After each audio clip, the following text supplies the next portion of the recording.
nararanasan at sa pagtulong sa aming mga magulang na mahubog ng maayos ang aming isip at pag-uugali sa bawat naming gawin.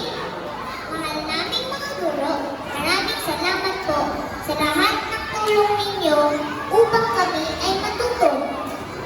Sa pamunuan ng ating paaralan, sa pamumuno ng ating punong guro na si Ginang Priscilla D. Kabuhat na buong sipag na gumaganap sa kanyang tungkulin upang manatiling maayos at organisado ang ating mahal na paaralan ng Bienvenido Arboas Memorial Elementary School.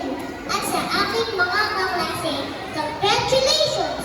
Patuloy tayong magsikap kahit mahirap, sapagkat ito lamang ang tamang paraan upang masuntian sa ngayon ang pagmamahal sa ating mga magulang.